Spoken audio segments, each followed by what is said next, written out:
Lincoln felt uneasy. He had not been able to find sufficient time to complete the speech he was expected to present at the ceremony dedication the next day. What words could adequately express the horror of the battle? What could he say to communicate his own profound sadness over the deaths of so many gallant soldiers?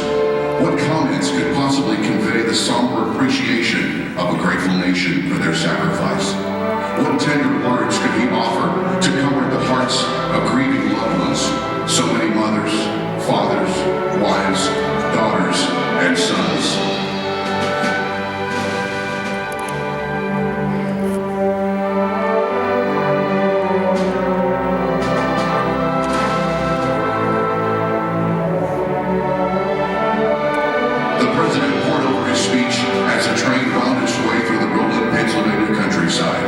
Finally, arriving in Gettysburg, he retired to his room, where he continued to ponder, write, revise, and write some more, until well into the night.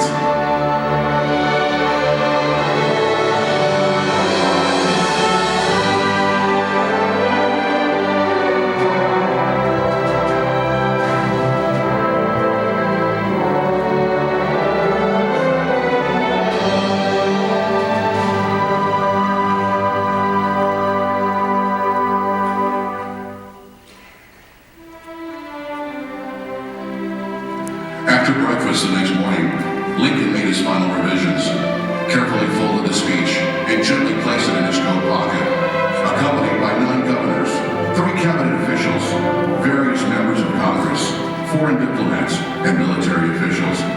The president mounted a chestnut horse and joined in a procession to the cemetery.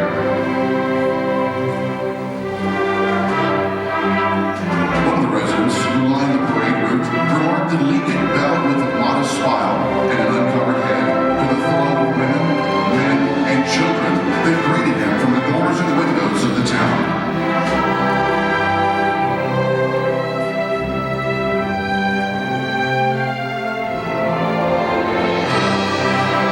At the cemetery, an audience of 9,000, though some say many more, crowded around the speaker's platform in a broad half circle. One of those assembled there later recalled that all about were traces of the fierce conflict: rifle pits, cut and scarred trees, broken fences, pieces of artillery wagons and harnesses, scraps of blue and gray clothing, and bent canteens still littered the low hilltop.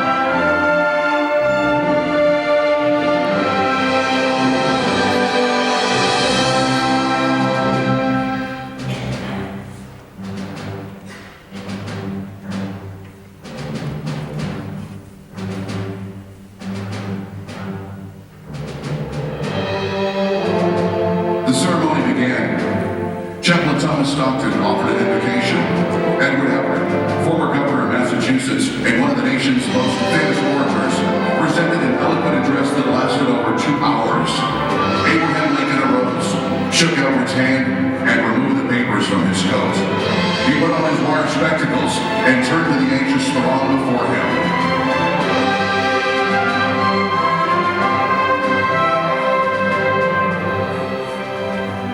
The audience immediately grew still. Then, Lincoln spoke for just over 2 minutes, and in 10 sentences, he invoked those exalted principles of freedom, of humanity, and of a unified nation to which he, like the brave soldiers he honored that day, had dedicated his life.